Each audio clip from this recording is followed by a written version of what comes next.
Haleluya. Yesu nashimwe. Imana ihabwe icyubahiro ko impaye kano kandi dusangire amajambo yayo. Tugiye gusangira ijambo rifite umutwe uvuga ngo inyifato yanje mu runganwe rwanje. Inyifato yanje mu runganwe rwanje. Mon attitude par rapport à ma génération. Alléluia. Imana ihabwe icyubahiro. Namahoro ndibaza. Imana ibahezagire cyane gose. Ja guhagarara mu nyandiko z'Imana ziri mu gitabo cha Ezira igice cy'icenda cyose n'imirongo mike mu gice cy'icumi. Ni Ezira igice cy'icenda gushika ku gice cy'icumi gushika ku murongo waho wa 12. Alléluia. Iyo tuvuze inyifato ni ikintu cyoroshe guca dutahura turi abarundi. Ni ingene twifata, ni ingene tubona ibintu, ni ingene tugendera mu bantu. Niyo duheza tukavuga ngo ni inyifato. Iyo ubonye umuntu ariko aragendera mu bigana, mu bangana, uravye bakorana, ingene baganira, ivyo bagenderamwo, urashaka kuvuga ngo ujya muntu afise inyifato iyi muri bo. Mugabo kandi iyo tuvuze urunganwe ni ijambo rikoresha mu nsiguro nyinshi, hagiye bavuza abantu bahuje imyaka, abantu bava hamwe, abantu biganye, abantu bahuriye mu gihugu kimwe canke ndetse umuco umwe, ariko ico bigenda ivuga no ku muntu wese afise urunganwe rwiwe. Haleluya. Bibiliya iravuga mu gitabo cy'Ibyakozwe n'uwa 13 umurongo wa 36 ngo yamara Dawidi wewe amaze gukora ivyo Imana ishaka kandi mu runganwe rwiwe araheza arasandaba kandi aragenda ahambya basekuruza. Haleluya. Icyo nipfuza nuko Imana yoduha inyifato nziza ihwanye n'urunganwe rwacu. Haleluya. Nicyo gituma tuja kurangiza dufise ico ijambo ry'Imana ryatuganije. Ndagomba reko igice ari kirekire dusome imirongo ibiri ya mbere yo mu gice cy'icenda. Igice cy'icenda batubwira ngo nuko ivyo byose birangiye. Turi muri Ezira igice cy'icenda. Nuko ivyo byose birangiye abakuru baraza barambarira batabisirayeli n'abaherezi n'abarewi ntibitandukanije n'abantu bo muri ibi bihugu, ariko bakora iby'ubuyobe, iby'abanyakanani, iby'abaheti, iby'abaferizi, iby'abayebusi n'iby'abamoni n'iby'abanyamowabu n'iby'abanyegiputa n'iby'abamori, kuko abagabo babiri abageni bo muri bo bakabashingira n'abahungu babo, bigatuma uruvyaro rwera rusukirana n'urw'abantu bo muri ibi bihugu. Mbere abakuru bo n'abashinga ntahe nibo babaye aba mbere muri ico gicumuro. Ni jambo ry'Imana. Aya makuru ni meza. Aya makuru ahawe nde? Ahawe mwita Ezira. Ezira ninde? Ezira n'umuntu Bibiliya ishinga ivuga ngo yari umuntu ngo yihaye gutahura ijambo ry'Imana no kuritahuza abandi. Cyane cyane igice turimo niki. Muri kahise ka Israeli abantu baratahuza yuko ari ubwoko Imana yitoranirije cyane kugira ngo bube ihanga ryera ryayo. Nta kindi kintu Imana yagomba gutahuza abisirayeli kubatoranya ari ukwabo, abarundi batarajamwo, abakomani batarajamwo, abahindi batarajamwo. Imana yagomba kwerekana ko ari abantu batoranije bashobora kugira ingeso z'ukwera. Muyandi majambo c'était le mandat. Cyari gikorwa abisirayeli bari bahamagarirwa kugenderamwo, kugaragaza ingeso zera. Imana ihabwe icyubahiro. Haleluya. Mugabo rero uko ibihe byagenda birabisa ibindi, isi cyangwa ihanga ry'Imana rigaragara ko ryagiye rirakora amakosa, ntigitwara nk'uko Imana igiteze ko, ntibabigenderamo neza. Iyo Imana yabonye ko ibintu biko biraba nabi, yamiru ikabavugisha kugira ngo bagende babahagurutse babwire ko ibintu biko birabamwo Imana itabishigikiye, cyane cyane ko izohava inabahana.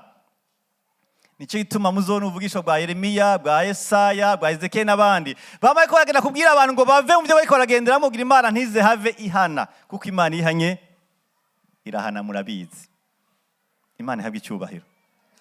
Kino gice turimo ca Ezira hamwe n'abanehemiya n'abandi n'ahantu abisirayeli bigeze gutwagwa i Babuloni bazira ibyaha byabo. Imana yafashe ubwisho bwa Yeremiya arabavugisha ko imyaka irenga 25 yabwiye ngo nimwihane. Muri mwe bose imana z'ibibazano ndashavura mwirwa murandatsa musenga imana zabajwe, musenga imana zisigwa amavuta, musenga imana z'ibibumbano. Jewe uraho ndashavura cyane, nuko nimuhindukire. Bamara igihe kirekire babwirwa na ba Yeremiya batumva, babandaya mu nzira zabo mbi, gushikaho Imana ivuga ngo harageze ko mpana. Naravuze ntibumva, ndasubira ntibumva, ndasubira ntibumva, nuko ngiye kubagomorera umuntu umwe bita Nebukadineza, asanzwe atwara i Babuloni hakurya aho batazi Imana, mugabo gafite igisoda gikomeye. Ngenda bazane ngaha babagwanye, nahora ndabatabara, ariko umunsi muzobanesha. Bazobanesha baheze batware mu gihugu cyabo, muje kwabaja babo mubakorera imyaka 70. Niho muzobona ingene jewe nanye nshavura igihe muri ko murasenga imana zabajwe, murenganya Imana uhoraho. Ega biri bushike. Nebukadineza araza, ihanga arikubita, arabanesha, arabatwara, gushika bafakira n'ubwoko bwabo buragenda burava mu gihugu buvukamwo ahana Imana batoranirije, baragenda mu rindi hanga ribatwaza amanyama n'ituntu. Babaho nabi ari abantu Imana yitoranirije. Imana ihabwa icyubahiro. Niho bagiye ko baratega twarababaje Imana, batangura gusenga bari hariya i Babuloni. Mugabo kandi hagati y'i Babuloni ni Yerusalemu hari hagatambuko karekare, ugiye n'amaguru urashobora kugenda n'amezi 5. Bararuha, kandi uko bagenda hariya baca bagwirwa ari ngene bosenga, batangura gukumbura ya Mana bahora bavanga ibindi bigwamana. Batangura kwimvira tese hari ingene twatanye kimazi, imitima yacu ikumva kandi kayaga kamwemu yera. Batangura kwimvira ingene iyo barushe batanga ibimazi, imitima ikumva kumengira hariwe. Batangura kwimvira ingene bashaka gukorana atakivanye kiri muri bo, barabikumbura. Bamwe bagenda ku nzuzi, ati sengere twicara ku nzuzi Babuloni twibuka iwacu, murabizi mu ndirimbo. Baricuza ati mbega niki cyo dushikana hariya. Barabikumbura, ariko bariko ba mu ngaruka z'icyaha cyabo. Imitima yabo iraruha, barasenga, ariko Imana yavuze igihe ntuyihinduza itariki. Imana irarindira ko cyagiye gihera, Imana ikorana n'ubutegetsi bwaho. Nicyo gituma ntuzutangare ibihe bigenda biza ari bikuri wewe, haje ibyiwe nabyo birabitse. Nebukadineza hageze igihe nawe narahava, haza umwami Kuro ati ko mbona ngaho iwanje, mbona umenga ubwami bwanje ni burebure, hazoga igihe bugena ahantu buzamo umugaga budahuza neza. Reka mfate rero uburere butandukanye bwa kure, ntangure kubworohereza, nihagira umuntu aza kubusatura kubanteranya ko ntibazomwumvire. Ati Abayuda bamaze imyaka baravuye iwabo, ngire ndabahe agahengwe. Uzure kumuyaga uze ntihazobura kuzanira ivoka. Haleluya. Ureke ingingo zifatwe, ntihazobura izi korohereza wewe. Kuro atwara ihanga ritazi Imana, ariko arasinya ivyete ngo jewe Kuro umwami w'Uperesi ndasinye Abayuda basubira iwabo, kandi bagenda atwaye ibintu byose by'agaciro. N'ibyo Nebukadineza yasahuye mu rusengero rwabo bisubireyo, kandi mubahe ibiti bagende kubaka ingoro yabo, mugende mubatekereye inzahabu n'amafeza, mugende mubaka inzu zanyu, musure mu isagara vyanyu, musure musenge, nijewe Kuro nsinye. Haleluya. Ndakubwire hari igihe twidoga ngo Imana yacu ngo ntirugurura, suko yananiwe, ni igihe cyayo kitarashika gusa. Ntawe arazi uravye Nebukadineza yakoze ko musuriye yobaye Kuro asinya Abayuda musubira iwanyu mutwaye inzahabu. Haleluya. Imana ihabwe icyubahiro. Kumure ushaka ko bibarende mbwa ibyaho ni mardi. Haleluya. Kumuri ibyaho ushaka ko muri 2023 amugabo usanga ari 2024. Cyangwa ko bizazana mu seruko, ariko yagiye bizana mu burengero cyangwa mu manuko bw'igihugu. Haleluya. Ntawe umuntu yashaka kwibaza yatwawe aboshe akagenda amezi menshi aboshe plutôt, kubera Nebukadineza n'umubabaro atera Abayuda, hoje umusubira akaza yorusha ibintu. Imana ihabwe icyubahiro. Kuro abaho nk'umuntu mengaje mengana umuyuda. Muje gusoma kino gice cyose guhera cy'icenda kumanutse no ku 8 kumanuka uroja gutaha uti none uyu muntu Kuro ubwo ntiyaragiye kuzura mpemu yera. Ibintu yakora en faveur y'abayuda ntiwamenga vyokorwa n'umuntu ari kure. Ati mubareke bagende ni jewe nsinye. Imana ihabwe icyubahiro. Umuyaga iyo waje ntubicuguha. Aho yari yumva ati ujya rero Egiputa kirakomera. Egiputa iregereye Isirayeli. Niyo bagomba kunyonkorako abantu bazobumvira. Reka mbe ndabagirira neza kugira ngo uwo muri Egiputa niyaza ntibaze bamwumvira. Hari igihe abantu bashobora kugira inama kuri wewe bagasanga ngo ugurije kugira neza kandi bitavuye imitima iwabo. Haleluya. Mbe urazi murazi kaya gahungu tugafashe nani? Bakwisa gahungu mugabo kandi bavuze ngo tu cengo kaya gakungu tugafashe ujya muhimbiri tumufashe nani? Witwa gahungu wisa umuhimbiri mugabo inama iheze ivuga ngo uko niko Kuro yabona bata abantu bari kure uwoja kubanteranya ko bo bumvira. Kandi umuntu mbona icyo gihe ubwami bw'Uperesi bwa Babuloni n'ubwo bundi bwarabona ko menga buzohava bugwana bugapfa uburere butandukanye. Ata abantu reka ndabagirire neza basubire iwabo basubire basenge neza gusa babandanye bari muhojewe ntwara reka ndabahe vyose. Muga Imana yari izi ingene iriko irakora umugambi wayo. Nije tubankunda ijambo rivuga ngo Imana niganza umutima w'umwami. Haleluya. Kuko Imana atakintu na kimwe kiri kuri koko kwayo. Haleluya. Kino gihe rero Abisirayeli bahawe akaryo keza ko gusubira iwabo. Abambere baragenda batangura gusubizaho igicaniro. Bamwe bavuga ngo ndakunda akarago batanguje akarago. Dusubire duterane dusubire dusenge ndagutahura untahura imvugo yanje uyitahura. Atari umana baduteretse imbere ngo twikubite imbere ari ya mana yawe Imana Jehova. Ico gicaniro kirahaba. Ati mugabo kandi harakenewe n'ingoro kuko nayo ngoro ifite amasezerano menshi barubaka bashirako iruzura. Mugabo ico gihe uko Kuro yabemerera hari abantu barongoye akarere bari muhaguma ati urisire kwi ibintu ariko arakora hari muri pouvoir centrale bavyemeye. Baguma baruka ivyete byo kugira muraba neza yuko mu bitabo umwami yagiye arasinya bo bari baravyemeye.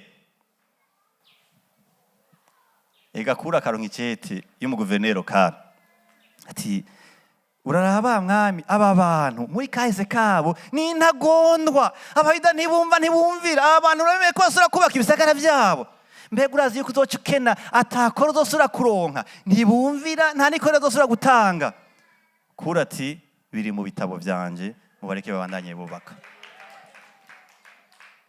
Kuro arahava haza witwa Aritezeruzi kirago gusubiramo nabona bamukubita iceta ati urisire ko woraba neza utosanga abantu bari ko bubaka atarusha bafise. Ati uko ndabisanze nsanze bafise uruhusha sivyo gusa ahubwo hariyo n'icete mweke babwira yuko niho hagira ibintu bakena muvyekeye kubaka urusengero muzoca mubibaha mubikoye mu bubiko bwanje muri stock locale. Abantu nahari bake ivyabo biragoye bashitse ko bagira iyo faveur gute ivuye hariya kuri twe tutaranashika. Babaho rero bafise opposition batemegwa mugabo kandi babandanya bubaka. Babaho ataho batahura mugabo kandi inzu zabo zigira nte ziduga. Ku mwaka ugira 7 ari nawo ucurana kino gice cy'icenda Ezira yajatevye avuga ati urero barubatse yego barasenga mugabo ntawe uzi ko ivyageze vyihoraho bakivyibuka. Reka jewe ngende mfise umutima wo kuvyiga no kuvyigisha abandi. Agishika uraza amakuru yamushikiye umurongo wa 2 no wa mbere ati ba bantu naho bara abantu bagiriwe neza n'Imana na Imana asiwe kubemera bari barayivuye ko ikabaha n'igihano cyo kugenda i Babuloni naho batashe Imana ikabarinda ikabaha n'ukumva boronka ibintu byose by'agaciro bigenda mu ngoro y'Imana yabo. Ba bantu baragize ikosa ba bantu niyo bamaze gushika ino ntibigeze bitandukanya n'abanyamahanga. Ingene bagenda umenga n'abanyebusi, ingene bagenda n'abanyamowabu, ingene bagenda n'abantu hari bavuga amahanga menshi ku mwaka wa kabiri batigeze bumva ko n'Imana bagendanye. Ca wiyumvira uwo mubabaro Ezira yagize. Uko niko dushika hamwe turi mu kigeragezo tukaduza amasengiti, Mana niwankura ngaha, Mana uzobubona. Mugaye Imana yashika kuri yaseze akayiguhereza umutima ukaca ubyimba. Mana ukankura hano hantu kamakazi amezi 12 ya mbere no gufasha imfuvyi. 12 no gufasha imfuvyi. Ingo uronko kwa mbere kimire. Reka. Kaba kabaye. Umutima w'umuntu iyo utararonka Kristo ngo awushoboze wamufise goyigoyi, wamuri goyigoyi. Uravye indirimbo bavugira kuruzi ahava. Ati twibutse iwacu. Ati cyo dushikana hari iwacu kamana. Wobugize neza. Inge bahashike. Bibagiye n'icyatumye bahanwa. Ingeso zawo zibana kuba mbi cyane. Ezira amaze kuvyumva avuga ati generation yanje iri kirononekara. Narinze ngo abantu twariranye tukiri Babuloni ubu bose barejejwe. Narinze ngo baratahura ingene Imana ari Imana y'imbabazi, none nuko ariko barigenza.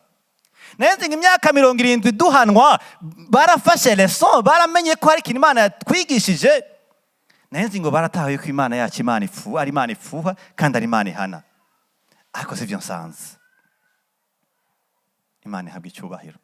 Cyane cyane ngo asanga benshi mu babikoze ngo nabahe nima mwahasomye. Nabaherezi, n'abarewi, n'abarongozi batandukanye. Acavuga ati ahubwo si nivyo gusa n'abari mu kinyago. Kuko icyo gihe Nebukadneza ntiyatwaye ubwoko bwose. Yatwaye abantu 42,360. Arabatwara yarati abo bantu niyo bagaruka vraiment bazaca kwigisha abandi ingene Imana yacu ihana kandi Imana iharira. Ahubwo baca baza babandanya ivyaha umenga bavuye muri maîtrise y'ivyaha. Ni gute abahanywe aribo babandanya bacumura kuri ya Mana? Ni gute abarewi abaherezi b'Imana isumba byose baba bambere kubabaza Imana?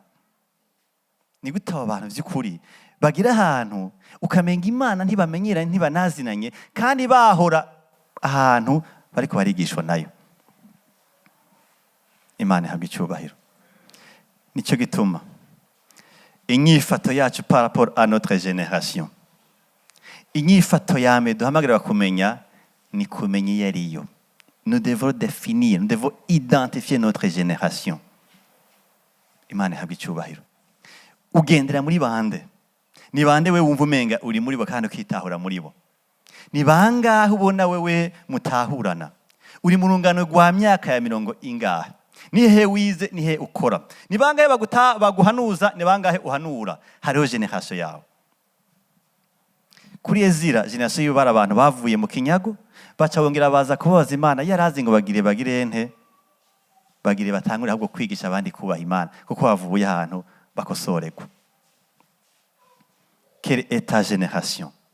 Ibayeho gute? Ikora iki? Yigenza gute? Itahura ibintu gute? Ubona ibintu biranga nibihe? Imana ihabwa icyubahiro. Haleluya.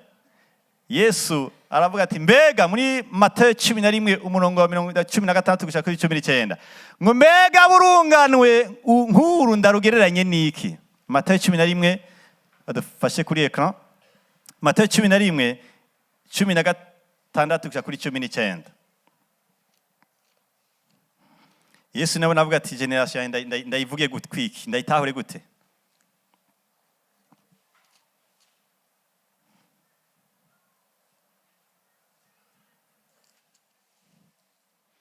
Turasoma kuri ecran. Yesu aravuga ati generation yanje ndayibona mugahise kibibazo. Ataburunganwe ndabagereranye niki? Aburunganwe urunyene yararimo. Ngo basa nande? Ngo basa n'abana bicaye mu tuguriro bahamagara bagenzi babo. bati twahavugije imyironge ntimwahamiriza, twakomye induru ntimwaboroga. 19 kuko Yohana yaje atarya atanywa, bavuga ngo zogwa ko ahagazwe ko nande ka dayimoni. 19 umwana w'umuntu ari we Yesu yaje arya anywa, bavuga ati nguyu umukunzi n'ubunoho, inshuti y'abaki n'abanyabyaha, kandi ubwenge burangwa ko bugororotse n'ibikorwa byabwo. Yesu nawe amaze kurondera ingene yobera umugisha generation, asanga generation itagira hifatwa, bahiye mu ntege no mu kwaha. Waje yisonzesha ati ni dayimoni mukoreramo ibintu wewe ukwiri gutariye gashana ntupfe. Uko niko abantu bagendera mu mubiri badatahura b'impwemu. Hacaza undi atakibazo yifitiye atari munsi y'ivyagezwe, agafungura akanywa ati uyu rero ebana guruma de guruma consommateur de tous les niveaux de tous les ordres. None abantu tubafate gute? Asanga urungano rwiwe ntirugira aho rufatwa. Kandi iyo umaze kumenya bugenderamwo ucumenya na strategie ukoresha hagati muri bo. Imana ihabwe icyubahiro. Alleluia. Paulo nawe aravuga ati aba bantu je ngenderamwo muri mu Filipi 2:15. Philippiens 2:15. Havuga ngo kugira ngo ntimugire umugayo canke akarohe, mube abana b'Imana. Karabahanura ku murongo wa 14 babwira ngo ni Imana igenda ikora mu mitima yanyu kugira ngo ibahe kumenya ivyo gukora n'ivyo gushaka, ngo kugira rero muce muba abantu batagira umugayo canke akarohe, mube abana b'Imana batagira agasembwa hagati y'abandi, hagati y'igeneration imeze gute yibigoramye kandi aratukanye ngira ngo hagati y'abantu babigorame kandi iyo bigoroye, hagati y'abituka niyo bimeze neza, hagati y'abifite imitima ikomantaye, hagati y'abantu bafise gucira uwanza gusa, hagati y'abantu atanondera gutahura iby'Imana. Ataba nyene muce mugenda muri bo mutagira akarohe, acamye ataba abantu b'idambi. Strategie ya mbere, inyifato ya mbere ni kugorokera muri bo. Alleluia. Imana ihabwe icyubahiro. Iyo umaze kumenya ibiranga urungano rwawe, ucumenya ivyo uri bukoresha. Iyo umaze kumenya bugenderamo, ucumenya ikibereye muri bo. Alleluia. Ino generation ntitwiteze ko amafaranga, ntitwiteze ko kubereka ko dusa neza, ntitwiteze ko tubereka yuko twize heza, ntinatwiteze ko ingabire washaka, irasi ikintu twiteze ko. Alleluia. Mbega twe tuvuga ati natwe turahuje na Paulo ngo turimije na se bidambi. Sa? Nubu natwe biragoramye. Sijinda yivuze ngira ni mwebwe. Ino generation irangwa niki?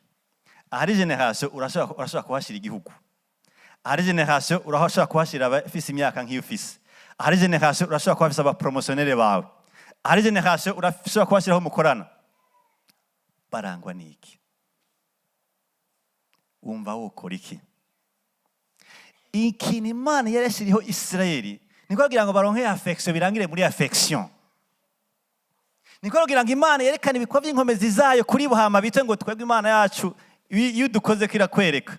Ntibirangirira ngaho.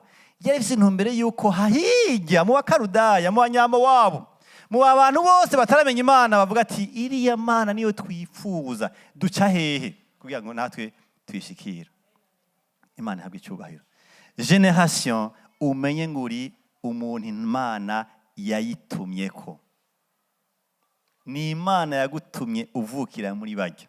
Ni Imana yatumye muvuka mubise imyaka imwe. Ni Imana yatumye muhurira mu kazi. Ni Imana yatumye bana kwivamo ngo bakurana amahera. Ni Imana yatumye nawe uronka abantu gurana amahera. Ni generation yawe warayitumweko. Haze kumenya irangwa niki, niye strategie nogendera mfise muri yo. Iyo ntamenye iyi generation yanje, simenye nico notwarayo, nisanga ni muri competition nabo. Ngomba kwereka ko nanje ndi quelqu'un. Ucu usanga uri babantu b'abaheburayo, b'abayuda, b'abalewi, b'abatoza, b'abaherezi bakuru n'abarongozi batandukanye, ukagendera muri iyo mugani ntihagire ikintu na kimwe kigutandukanya nabo. Ni nk'ufashe inzu akazimya amatara muri yo. Mwese muca mwitwa bamwe. Nimusubira kubonana. ntawe usura kurongora uwundi kuko nta matara ari mu nzu. Muca musigara mukoresha amajwi. Ntabwira ati sohokera ngaha cyaje cyahajya. Ntabwo ati ahantu haje cyangwa ahantu haje kuko nta burongozi buhari. Generation yacu iraturindiriye kugira ngo uko tuyibona cyo tumenyere tugendera muri yo. Imana ihabwe icyubahiro. Niyo no ndi muri meme equipe ya football cyangwa ya basket cyangwa dufise association duhuriyemo, simvuga ngo duhurijwe n'ino mitahe, hari ikirenge imitahe, hari kimana hamye kuri yo. Niyo hari ikintu mbona umenga ndavye nawe kirashaka kuzana konflikt hagati yacu, mfuma nemera guheba umuntu afise kuba yatumwe kuri generation ari prêt même à abandonner certains de ses droits.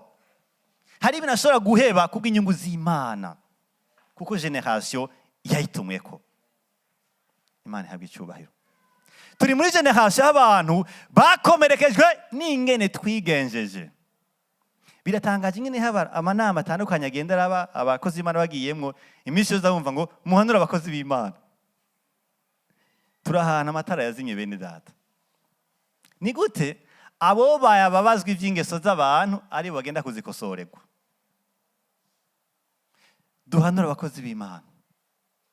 Uba kubonye ati ujya rakijijwe, bavuga ngo ni wa vrai cyangwa ni moderne. Urisire ko ari byo asengera heye. Ubu byarabaye nabi ku buryo ivya Yesu nivyo bigayitse cyane kuko vyavanze n'ingeso mbi. Mugabo haracyariho ivyizigiro yuko naho igiti cyocibwa kizosorogira ante kunaga. Ce n'est pas pour faire un communiqué de décès. Sugenda abwire ko vyayangaye nkaho menga ntimukiriho mwebwe. Ariko ivyo twumva, ivyo tubona hari bitameze neza. Hari ikibazo cya generation. Hari nge tugo turitwara kutariko muri generation. Mugabo kandi haracyari ivyizigiro. Imana ihabwe icyubahiro. Baratuvuze kera ngo abakizwa ngo nibigugu. Imana itanga incabwenge. Babandanya babituka. Baravuze ngo abakizwa ngo bambara zigera ku birenge. Haza umugi wo kubikosora batarankuziduza. Nta cyahindutse. Haravuze ngo abakizwa ngo ntibaze ubwenge. Imana igiye duha abantu bagaragara ko bakijijwe kandi b'intahe mbwa kandi bafite ibintu ariko aramara mu gihugu canke mu mashyirahamwe kanaka. Ariko babandanje bagira ante, babandanje babituka. Inyifato kugurunganwe rutagiye rufatwa yoba iyihe? Harageze ko ivy'Imana bisiguzwa ingeso. Harageze ko ivy'Imana bisigurwa muri demonstration. Kaye sashimwe kugira wekane ko uri umukizwa ugomba urana karetse. Bazoshima ni honyine ugenda. Kwambara tisi ngo umuhungu yakije imisho cyambara tisi ubisije biranga umuntu akijijwe. Ivyo byararenganye. Urashobora kwambara ijinisi kandi uzuye mpwemu yera. Iki gihe si cy'amajinisi, si cy'amatisi. Kino gihe ni cya demonstration par caractère. Imana ihabwe icyubahiro. Ezira aratangara. Yaraza ati niyo nashikiye Yerusalemu. Antukangiye ngo n'ibikoko byaho biramaze kuzura mpwemu yera. Asanga umulewi kabaye. Umuherezi mukuru kabaye. Abarongozi kabati. Naka kanya mbaye wa wundi. Ezira acamenya urunganwe afise ugwariko. Acamenya inyifato iyariyo. Imana ihabwe icyubahiro. Haleluya.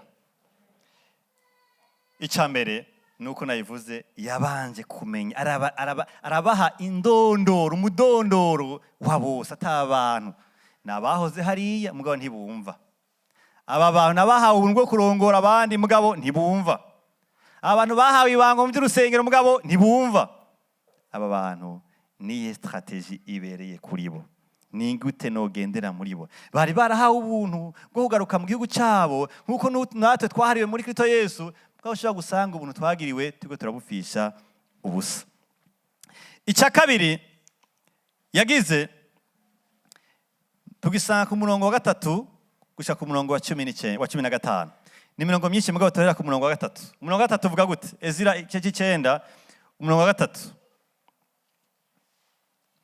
mwumvirize tujyane jewe maze numvise ivyo cyangwa irante nitantamwira kw'imvune n'impuzu canke impuzu nyene bona umutamana nishikura umushatsi nishikura n'ubwanwa nicara nk'izente.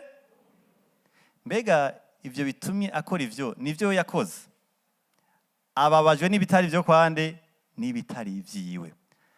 Nk'aho agiye muri deuil, agiye mu kigandaro, arababajwe n'ivy'urunganwe rwiwe, ariko arakora ibisanzwe bimenyerewe hariya yuko umuntu aba ari mu mubabaro.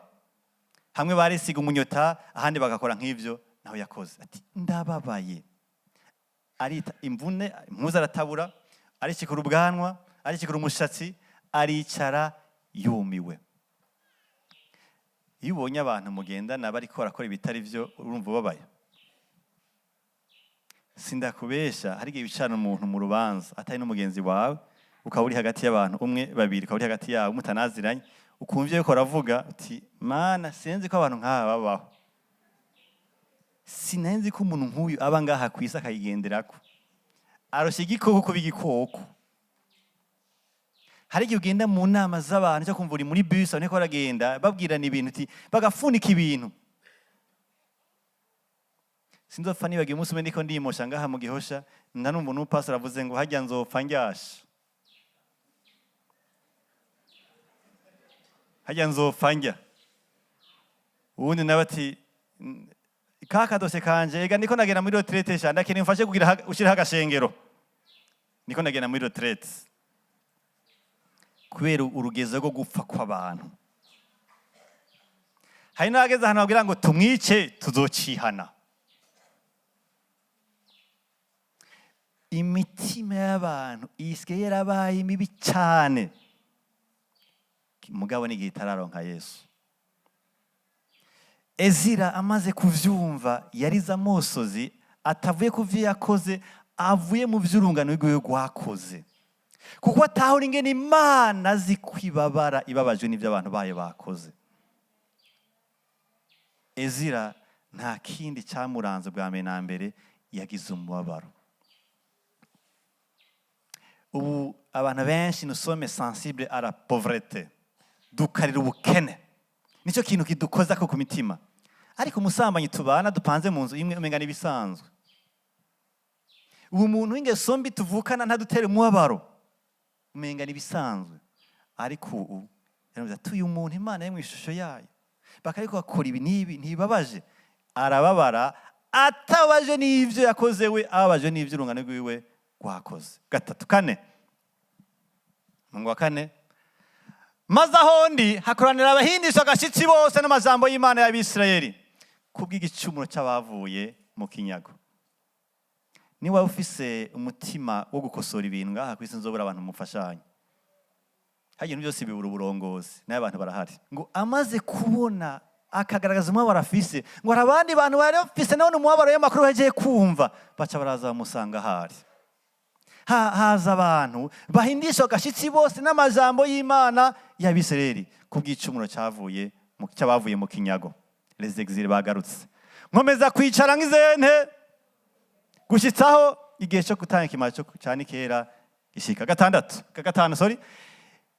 ikimara cyane kera kimaze gushikanwa, mva hasi aho nari nicaye nteterewe, imvune yanje n'umutamana vyanje ari bitabagurike kubera umubabaro yari afise, nca nkubita amavi hasi, nayira amaboko horaho Imana yanje. Gatandatu, ndavuga ntewe Mana yanje, isoni ziriko ziramwa, nubumenga sinoza guhagarara imbere yawe kubera ivyawe iwacu bakoze. Mu maso yanje harijiriwe harahindanye, bimuza kukunamura kw'amaso Mana yanje kubw'ibigahe bitanyo vyacu bigwiriye, bikaba ari umurengera ibyo twakoze biradutsinze, byarundanye bigera mu ijoro. Nguyu Ezira impande yo kugira umubabaro ageze ahantu ajya gusenga. Nasenga avuga ati Mana mbega ya ngoro irafise ibikoresho, ntabwo ati Mana mbega kumenga naho baje iterambere sindayibona neza. Si icyo cyamuraje kintu ubwa mbere, yabanje kubabazwa n'ivyaha urungano rwe rurakora. Ati Mana yanje biragoye konza n'imbere yawe Mana. nari nje ngo nsanga amakuru meza ariko ivyo numvise nagacavutu. Arasenga ababaye kuko atahura nuko Imana ibabaye, kandi hamwe yosubira guhana hari igitotanga imyaka 70 yuhava itanga amajana ndwi. Ntawizi yumva afise umubabaro w'ihanga ryiwe kubwa generation yiwe, maze arasenga. Indwi agirerekane rero ingene abo bantu abatahura bari abantu kuva kera bamye bababaza Imana, ikabaronkera bavugisha batandukanye ntibumvire. Bari abantu Imana kandi yagaragaje ko impuhwe nyinshi, kandi iranemera ko bagaruka, kandi bari bafise ibintu babujijwe ariko ntibavyumvira. Imana ihabwe icyubahiro. Haleluya. Umutima wawe ubabazwa n'iki iyo urabona ingene abantu bagenda huba? Kimwe mu byo dushobora gusanga cyadutwaye umwanya ni kwiyumvira ko gutwaga umwanya n'ivyacu, kandi bizopfa biheze natwe ibyacu. Nta nuzovuga ngo ibyawe bizogera ahantu bitungana wumve ko umenga ibyawe birafise umusima mu mwiza, uzokwama ufise ibibazo. Mugabo umunsi umwe ne bavuze ati niwitaho ivy'Imana ica yitaho, ngo Yesu ngo reka abantu kuvuga ubutumwa bwiza ngo cyazigara mu bisagara vyabo. Ni kuvuga ngo kubifata mu minwe wewe vyiwawe ntushobora kubishobora, ntibikunda. Ngo niwitaho ivy'Imana n'ivyo bizofata abashaka n'umurongo, kuko Imana agomba kutwereka yuko Imana yamifise igikorwa gikomeye cyo kwerekana umuntu ko atacashoboye, yuko ibintu byose ariko arashika ko ari Imana yatumye abishikako. Nicyo gituma ahubwo ufise intérêt kwitaho ivy'Imana ko byo bizona bihembe gusite mwijuru, kandi nawe umutima uzonezerwa yuko uri kurabona ingaruka z'ivyikora ko hano ku isi, uko bituma abantu benshi bahaga umugisha. Niyo niwafata ngo wikunde wishishikare wihekeye wihe byose, uzogira ikibazo. Ezira abwira umubabaro, acaronka n'abandi bantu bamufasha umubabaro bumvise amakuru byari bibabaje.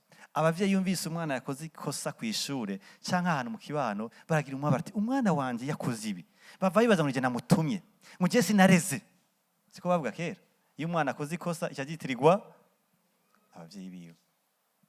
Ezira tuhereye kera mu byabihe bya kera by'abasokuruza twamye dukora ibidutsinda byinshi cyane gushitsa na bugingo n'ubu, kandi ibige bitanyo byacu nivyo byatumye twe n'abami bacu n'abaherezi bacu tugaburwa mu maboko y'abami no mu bindi bihugu, tugenda twicwa n'inkota, tukajanwa turi mbohe, tukanyagwa utwacu, tukaba ibimaramare nk'uko bimeze uyu munsi. Arafise ingene abishira dans l'histoire, arafise ingene atahura n'ubwoko.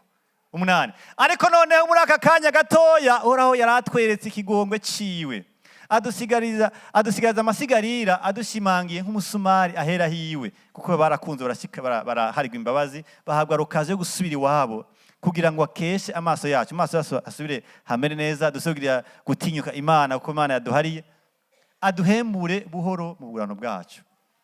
9, kuko nanone turabagurano, ariko Imana yacu ntiyaduhebeye mu bugurano bwacu, ariko itugirira ikigongwe, yerekana imbabazi kuri twebwe imbere y'abami b'Ubuperesi. Iraduhembura kugira ngo dusubire twubake ingoro y'Imana yacu, kuko kugira ngo dusabe ahasenyutse hayo, dusane basubire bubake, kandi ngo dusane ahasenyutse hayo, ngo iduhe n'uruzitiro rudukikuje i Buyuda n'i Yerusalemu. Umutima we urarokonesa ingene Imana yababaye hafi naho bayicumuyeko. Imana yacu si Imana iheba umuntu ngo ite hakujya abantu batumwavu. Imana yacu nakiya tubona nyine byanse iragerekeza mpaka ikigarukanye, naho bayivuye ko bakayibabaza, yajyanye nabo mu buhungira, barafatwa nabi biri kumwe nabo, mugabo bifite umutima uzogira nte kuzobagarukana. Muze murabe muri societe aho duhebura nibo bava mu ikintu, aho tuzeho ntibuharirwa nibo bakizaca bavamwe abakozi b'Imana. Imana ihabwe icyubahiro. Abantu rero bari babaje, mugabo kandi iragira nte irabagarukana. None kamana ibyo ko byabaye bityo, twovuga iki kandi ko twaretse byageze vyawe, ibyo washingiye mu basavyi bawe, wavugisha ukavuga uti igihugu mugiyemo cyageze kibari bafise, mucegukire nk'igihugu cyanujwe n'ibizira by'amahanga yo muri ivyo bihugu, n'ivy'ubuyobe bakora, bacujuje ubuhumane bwabo hose iyo biva bikagira. Imana igiye babihe ico kutakora. Ati kandi ntimuze mushingirane nabo ngo mwigere mubiyumvira ko ivy'amahoro canke ibyiza kugira ngo mubone kugira inkomezi mujye ibyiza byo mu gihugu muzokiraga n'abana banyu kibe inyegu yayo ibihe byose. Iki cyageze bagifise bakiriko baragenda ejo buni muri Exode. Ariko raba kuri Ezira bacavye cyaha cyageze ngo abandanye bakigendako bakirengako sorry. Imitima yabo ntigira ikibigera. Baratoranijwe ariko ntibagomba kubaha amategeko y'Imana yabatoranije. Ezira abaho rero yinginga. Nicyo gituma runo runganwe rwawe inyifato yawe igira kabiri niyo kubasengera. Imana ihabwa icyubahiro. Sengera umuryango wawe. Serukira ubwoko bwawe imbere y'Imana. Nivyo imbabazi kivunga ntizikibaho kuko imbabazi zitangwa muri Yesu igihe umuntu yihanye. Mugabo kandi gusengera abera ngo abantu ngo bakizwe turacyagise ko responsabilité. Abantu ubona byase senga. Abantu bona utashikira kubera distance canke batakura umuhura. Mugabo uzi byo korabamwo basengere. Na wa unatakwemera mugabo kubera ko nye mutarigira muri umwanya musengere. Ezira yatahuye ngo nta kuri kintu nokora. Deje umubabaro wanje naje gomba kundenga kubivyo bakoze. Aho mpera ni ku mavi Imana. Senge. Abantu Mana wabahaye byinshi by'ibyo badakora ariko ntibavyumviye.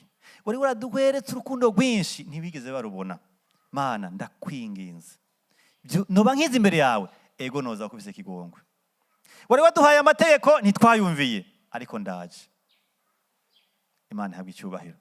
Icya kabiri impande yo kubamenya ubasengera. Haleluya. Agenda yawe harimo bande. Mu byo usengera hariyo bande. Mu mitwaro yawe ugendana hariyo bande. Ubwo nturondera promotion guhera itariki imwe gushika 31 z'ukwezi kwa mbere. Ubwo ikintu wifuza gushika ko muri 2023 si migambi gusa nta muntu umupagani woshira impande guti Imana ndakeneye umwaka nakumuha akazi canke umuhe agakiza. Umuntu afise inyifato nziza par rapport à sa génération nuyisengera. Imana ihabwa icyubahiro. Yesu yavuze ngo icyageze ndabahaye niki mukunda Imana muce mukunda n'abantu. Ibindi byose byabaye birashyirwa ku ruhande kuko byose bibaye neza muri iryo rikuru nibi byose ubishikije.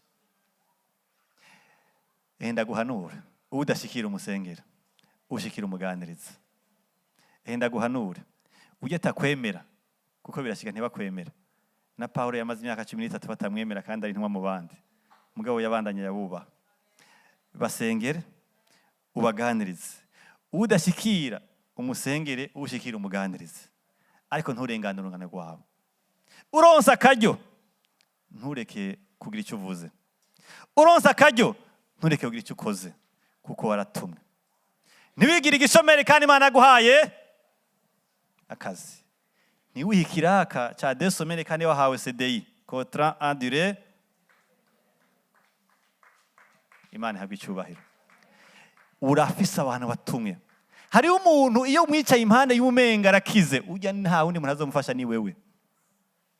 Hari umuntu yamubona ni wewe mwoganira ni kubera hari ikintu Imana yakoze hagati yanyu. Hari abantu bakubonye bumva ko menga barabonye umukizwa nahajya nyine ni hajya nyine. Ntiwibwire ngo hari ibyo ntazi.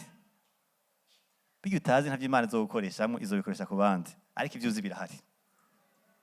Senga ubwice koze muri bo. Imana ihabwa icyubahiro. Haleluya. Inyifato ya gatatu twara mu runganwe rwa bano bantu canke bajya saa cyane ugenderamwo tuyisanga mu gice cy'icumi kuri ya 12. Ubwa mbere yararumenye ati nabo mu binyaga bari abantu bateza kwigenza neza mugabo byabananiye. Muri bo n'abaherezi n'abarewi ni n'abarongozi. Icya kabiri arabasengera. Icya gatatu yiciye abarongorera mu kwihana. Ntiyagarukiye mu masengesho kuko uko usenga Imana izoguha akaryo ntibizorangira mu cyumba cy'amasengesho. Oya urasohoka murahurira muri bus murahurira mu kazi murahurira ahantu mu nama z'amamariage n'izindi hari ahantu urira n'abantu. Abo hantu ugenda umeze gute? Ezira ku murongo w'10 muri cya gice batubwira ngo maze Shekaniya mwene Yehiyeli umwe mu bandurutse kuri Elamu abwira Ezira ati twacumuye ku Mana yacu ko twabiriye abanyamahangakazi bo mu mahanga yo muri ibi bihugu, yamara naho bimeze bityo haracyari iri jambo riraryoshe. Nibaza ko Ezira yaciye yihanagura n'umushwara ati ndarosa abakonseye bezabasha, kuko hari abakozi babwira ati mon chef karabaye, ntibavuze uko. Haracyariho yuko abisere bagira nte bokira. Gatatu, nuko rero dusezerane isezerano n'Imana yacu yuko twirukana abagore bose n'abana bavyaye dukurikiye inama yawe mugenzi, niyo bubaha icyagezo cy'Imana yacu kandi bigenzwe nk'uko ibyagezwe bigira nte. Mubize kandi ngene havuga va hasi kuko ari ibyawe. Beko rahanura Ezira. Hari igihe umuntu abibwira ngo niba akora ibintu kumbe Imana yagomba gusa juste birongore gusa, ariko abo kubikora barahari kuko bashobora banakurusha n'ibintu bashaka. Va hasi kuko ari ibyawe kandi turi kumwe nawe, shira ubwoba ubikore. Abanyene batobaje kubera inyifato zabo bashaka kuvamwo beza, Imana igasubira kubahwa ngaho i Buyuda. Abanyene vyagoye arabarongozi bashaka guhinduka abazima, Imana igasubira kubahwa. Haracyari ivyizigiro kandi va hasi. Imana ihabwa icyubahiro. Arabarongorera arahopentance, baraba mu gihe cyo gutunganya n'Imana, baranyura se mariage mix, barasubira gutandukana n'abo bantu b'ibigwamana b'abadamu bavuye mu mahanga tubaha Imana kandi afite izindi Imana. Ihanga rirasubira riratangura kubaha Imana, batanga gufata ingeso nziza muri bo, Imana irasubira irubahwa kuri inyifato ya Ezira n'abantu bace baza kumushigikira. Imana ihabwa icyubahiro. Alleluia. Uyu munsi kimwe mu bintu bizazanira abantu ni ijambo bita kwihana. Nimba hari ijambo rigoye gutahura, abantu bagiye barasigura gutandukanye n'ijambo bita kwihana. Uyu munsi iyo uvuze kwihana, bamwe bavuga bati nibugenda imbere y'Imana agafuka ngo Mana umbabarire,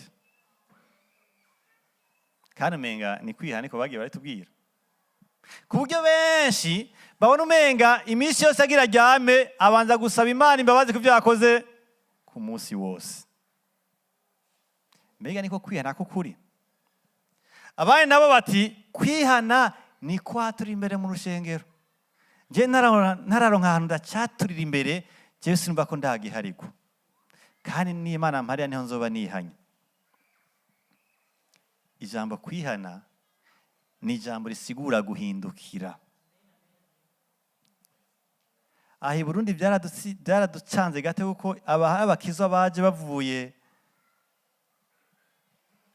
mu Rwanda muri kahise k'ishengero, bazavuye ahantu hari haje umuvyuro w'Imana, haje réveil, abantu barakizwa bakaca baturana ibyaha bagiye barakora, ku buryo bace berekana ko umenga umuntu ugira byemere ko yihanye abanza kubwa ibyo yakoze byose mw'ishengero. Byari byaje abantu biti gahini mu Rwanda, abakizwa bava mu Rwanda baje ino ati umuntu atatuye ibyiwe ntaba hariwe, ariko basanga bariko baratura ibintu, batura ivyingo, batura ibyo mu buzi, hatana kuza desordre mu miryango no mu kubana kw'abantu kuko baca bavuga iby'amabanga. Ariko kwihana no guhindukiza umutima ni kuvavana n'icyo uri kurakora, ugira umubabaro ugafata ingingo ukizera umusaraba. Ndagisubiramwo, ugira umubabaro w'ivyo wakoze ugafata ingingo yo kubivamwo, hamukizera Yesu yabambwa azira wewe. Iyo watuye si bibi, ushaka kubagira ngo uhanurwe neza n'umuntu kanaka, ni ugira uhanurwe si ugira uharigwe. Iyo watuye ni kimwe mu bigaragaza yuko ahubwo Satani mumaramaje, ariko niba bivuga byose ntavyo womara. Oya, icyo ukora nimba watuye kwa gatanu uvuga ibya jeudi na mercredi, cyangwa ukavuga bya bindi byita kumenga societe yawe yemera ko ari bikomeye. Aje mukozi w'Imana maze ukorora inda 8, icyo kintu ngo ndacature kimve ko kandi ico n'ukuri Imana imfashe kimparireko. None cagiye wimyoza bosi wawe ntiwari ucumuye? Cagiye watukane Imana ko ari kirofa ntiwari ucumuye? Hanya ntiwari ucumuye? Cagiye wafata umukozi wawe ko atajozovamwo ari imbwa ntiwari ucumuye? Kuye kuzana ivyerekeye gukorora inda gusa ukamenya ibi vyose Imana igenda irashira ku ruhande. Kimwe conyene catumye Adamu yita umunyavyaha, nico gituma imiriyedi zavyo zozohugira uwo Imana idasona kuraba, kiretse Imana ikoneye muri Yesu. Ukwihana kwa kino gihe kwaragoranye, ariko tugutahure neza. Ndabaza n'ubuzima ndiko ndabamwo, nkafata ingo yo kubuhagarika, maze nkizera Yesu abangwe kumusara kwa mpariye. Nk'uko kwihana.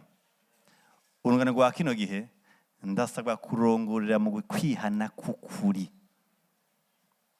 Sinsere kuvuga ngo uraza kwishengero wacu niho biryoshe. Ubutumwa si Yesu, bambe si shengero, ubutumwa ni Yesu. Ntubwiye bana ngo uraza iwacu niho ngo bimeze ukunuku nuku, hari abantu bizwe nuku nuku, wapi? Vuga Yesu hama umuntu Imana izomenya imutwara. Kuko Imana si yo muri MINEVAM. Imana yo kumusaraba. Niyo hana Imana yagaragariye ko ari Imana y'urukundo n'umuntu wo kwisa ashaka kwitahurira. Imana ihabwa icubahiro. Haleluya. Urungano rwa kino gihe ndakeneye kurubera umugisha kandi urabikeneye nawe. Inyifato yawe ni iyihe? Banza urumenye. Il faut identifier votre génération. Icya kabiri, rusengere. Icya gatatu, urongorere mu kwihana. Aho tudashobora gushikira ubasengere, aho ushobora gushikira ubaganirize. Imana ibahezage cyane gose. Ndabasabe duhaguruke. Turashaka kuvyaguruka. Kumbure uri mu rungano rwa babandi batarakira umwami Yesu. We nta nicyo twogutuma kuko uri kuraronderwa n'Imana biciye ku musaraba. Imana irakeneye ko umutima wawe uwegurira Imana, uyegurira ukihana. Birabaje ko uri hano ku isi utaramenya Yesu kandi uzi neza kuzorangiza ubuzima bwa hano ku isi. Vyoba vyiza uri hano wumva ufise ubucuti n'Imana kandi izina ryawe uri mu gitabo cy'ubugingo. Imana yondera umutima wawe. Yesu irapfuye azira wowe kugira ngo umutima wawe uwegure mugira imigenderanire, ingeso zawe zibe nziza, maze aguhe n'ubugingo udashira, amaze kukoza ibyaha byawe byose. Ndagusabe muntu Imana yaremye mwisho yayo, uri hano tarakira agakiza, uduze ikiganza cyawe. Uduze ikiganza cyawe tugufashe kwakira Yesu. Muntu tarakira Yesu, utarihana, utarizera, ariko wumva ukeneye imbabazi z'Imana. Ubu ukeneye guharigwa, ukeneye kwihana, ukeneye kwizina ryawe rijya mu gitabo cy'ubugingo. Ndagusabe uduze ikiganza cyawe. Nturabe umuntu ari impande yawe. Ntiwiyumvire ngo mbega hariya ni kure. Ntiwiyumvire ngo mbega biragoye. Ngo mbega nobaho gute. Oya, ntiwiyumvire birebire. Kuko Yesu yarapfuye, si ibintu dukeka. Yesu araharira, si ibintu dukeka ko aravyibonye ko. Yesu yarapfuye aragira abantu bashasha bakabohoka, bakava mu icyaha barimo bakabazima. Ndagusabe uduze ikiganza cyawe. Ntutege ubwoba n'abantu. Kuko na Yesu yapfiriye ahabona kugira ngo abihana bamwakire. Twarabikoze, turi mu gusaza, turacyabinezerewe cyane. Abatwitanga imbere ntibarigera bicuza. Ndagusabe uduze ikiganza cyawe. Karibu cyane hari imbere. Imana iguhezagire cyane. Haleluya. Haleluya, haleluya. Hari uwundi? Ntiyagira umuntu akora ibihano birebire. Menya ngo usabwa kwihana no kwizera Yesu yabambwa azira wewe.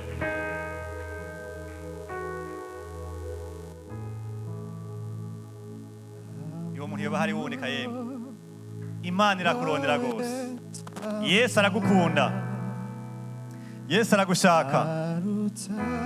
Yesu arakeneye umutima wawe. Arakeneye ubugingo bwawe.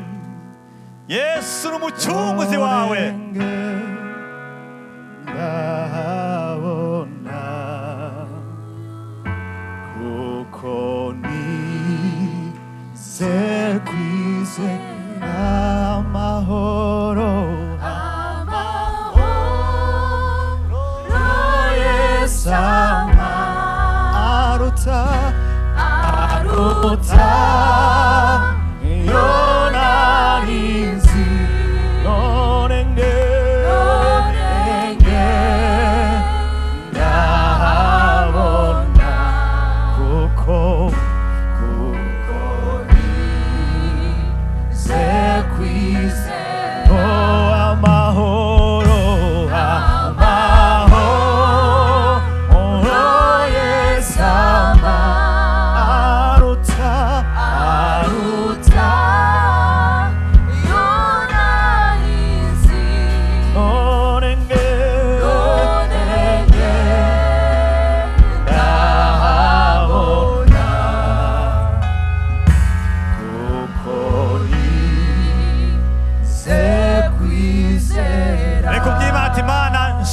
kuba responsable ndishoboza kumenya nitwara mu runganwe rwanje sinkeneye kugenda mu buzima bw'ikidavagi n'abandi ariko nije wa mwami wabatumyeko gira Imana ati Mana ngira igikoresho ku runganwe rwanje umutima wanje ndawushyize imbere yawe kugira ngo ukoreshe sinkeneye kugenda nk'impumyi sinkeneye kugenda mu bandi mpiganwa nabo dusangira byose inyifato zanje ari nk'izabo ariko ndakeneye kumenya ko natumwe kuri bo mwami ntuhabwe icyubahiro uhezagira umuntu wese mwami bisa rino jambo Mana urikoresha kugira ngo imitima yacu ikanguke imitima yacu itahure ko twatumwe kuri bo mwami dushoboze kugendera mu kwezwa muri bo dushoboze kubarongorera mwami mu ngeso nziza no kubasigura ijambo kwihana mwami ntushigwe hejuru ibihe byose mwami ntuganze ibihe byose uhezagira umuntu wese imise rino jambo umukomeze umuhagurutse mwami umuntu wese amenye aho wamutumye maze abikimaze kubw'urungano wamushizemwo imiryango imenye Yesu ubuzi bumenye Yesu amashirahamwe amaministeri mwami kakubera akaryo kugenda uramenyekana nk'umucunguzi kubw'abantu batahuye ko mwami batume kurunganwe mu izina rya Yesu dusenze dushima amen